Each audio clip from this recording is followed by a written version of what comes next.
fui eu que clonei o WhatsApp do meu marido, achando que ele me traía, mas o que eu descobri foi ainda pior. Bom, eu estava casada há 1 ano e meio. Eu e meu marido, antes de nos casarmos, nós namoramos por 2 anos.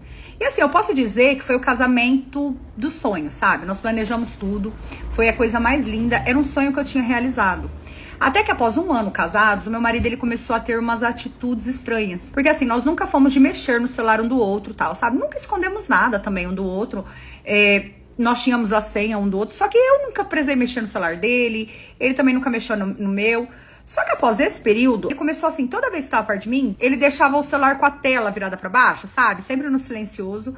Às vezes ia no banheiro, assim, coisa rápida, mas ele levava o celular, então eu comecei a desconfiar. E ele, que quase não saía, né, a não ser quando ele estava no trabalho, ele começou a criar hobbies. Pra vocês terem uma noção, meu marido, ele tem 35 anos. E ele criou um hobby ali, que ele falou pra mim que ele ia jogar videogame na casa de um amigo da empresa. Cara, nós nem filhos temos, sabe? Ele nunca falou desse negócio de gostar de videogame. E aí ele começou com isso do nada. Então assim, além disso, ele saía muito arrumado, sabe? Cheiroso.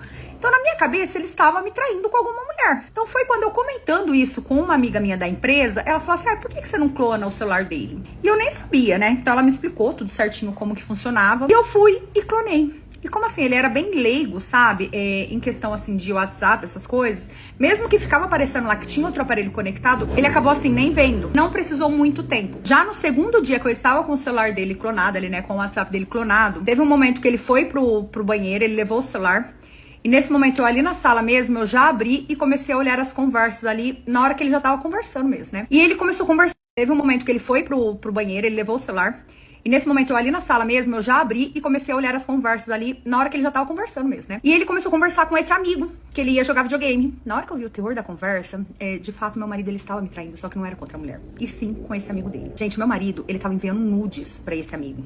A conversa dos dois ali, ele falando que ele tava com saudade. Foi ali... Naquele momento foi uma mistura de decepção com nojo. E foi ali que eu entendi que meu marido já nem me procurava tanto porque ele estava tendo o que ele queria com esse amigo. E naquele momento ali eu não consegui me controlar. Eu já comecei a bater na porta do banheiro falando pra ele sair, né? E ele lá de dentro me xingando de tudo, falando que eu tava louca, tal, sem entender de nada. Até que ele abriu a porta e na hora que ele abriu, eu mostrei pra ele. E naquele momento ele quis, tipo, jogar a culpa em mim, né? Onde já se viu, eu clonar o WhatsApp dele e tal. Mas quando ele viu que eu não ia baixar a guarda, né? E que ele estava errado, ele começou a pedir perdão. Ele falou que ele não sabia que ele gostava disso, que ele estava gostando desse amigo, mas que ele queria continuar comigo, o que ele poderia fazer pra mudar. Só que ali naquele momento eu só consegui chorar, sabe? Porque meu marido, ele nunca mostrou que ele tinha essa opção sexual. Nós acabamos nos separando, né? Assim, pra todo mundo, o casal que era um exemplo, foi um choque quando nós anunciamos a separação. Só quando nós nos separamos, eu não tive coragem de falar o motivo. Porque por mais que eu saiba que ele estava errado, que ele havia me traído, eu me preocupei com ele, sabe? O problema é que agora eu virei, tipo assim, a monstra da história. Porque eu não sei se ele falou alguma coisa pra família dele, pros nossos conhecidos, só que todo mundo fala, onde já se viu separar de um cara que sempre foi trabalhador, que fazia de tudo por mim.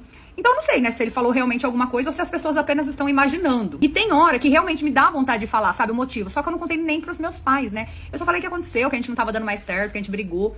Então hoje eu trouxe a minha história pra saber aqui de vocês, né, se eu deveria contar o real motivo pras pessoas que me criticam tanto ou não. Porque eu não sei se eu devo fazer isso. Você pode me dar a sua opinião? E é isso.